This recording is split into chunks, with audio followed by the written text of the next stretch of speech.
Jangan lupa subscribe YouTube channel Metro TV News dan jangan lupa nyalakan notifikasinya. Prabowo Subianto menyebutkan ancaman militer masih berpotensi muncul di Indonesia. Menurut Prabowo, secara geografis, Indonesia terletak di wilayah Indo-Pasifik yang berpotensi menjadi tempat perang negara adikuasa.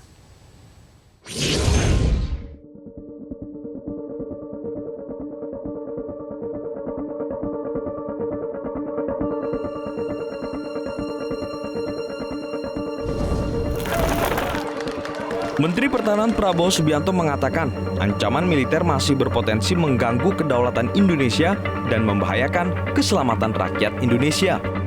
Dalam rapat pimpinan Kementerian Pertahanan Kamis 20 Januari, Prabowo menyinggung kondisi geopolitik Indonesia yang terletak di pusaran konflik kekuatan-kekuatan besar di dunia, terutama Amerika Serikat, Tiongkok, Rusia, dan Jepang.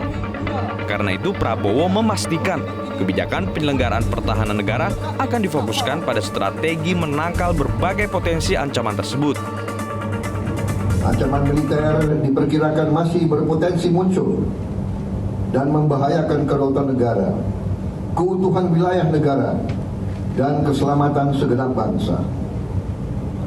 Ancaman militer bisa berbentuk ancaman kekuatan militer asing ataupun kekuatan bersenjata dari dalam negeri, seperti konflik terbuka, perang konvensional, pelanggaran wilayah perbatasan, darat, laut maupun udara,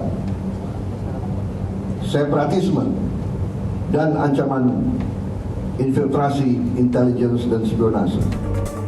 Meningkatnya eskalasi politik antara Amerika Serikat dan Tiongkok telah menimbulkan ketidakpastian.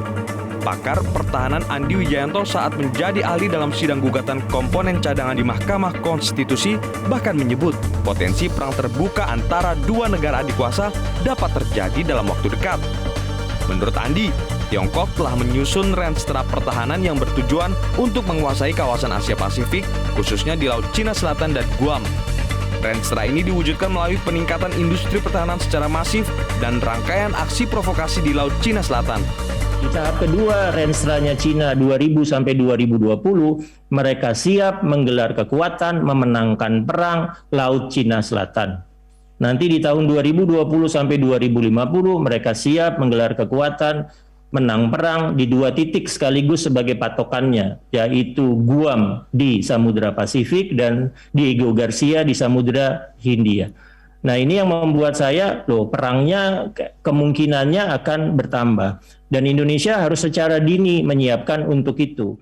Di tengah ketegangan dua negara adikuasa dan peluang masuknya Rusia, Jepang hingga Australia dalam pusaran konflik, Indonesia dinilai perlu meningkatkan kekuatan militernya.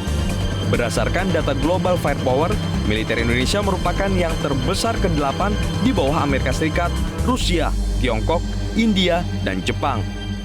Tim Liputan, Metro TV.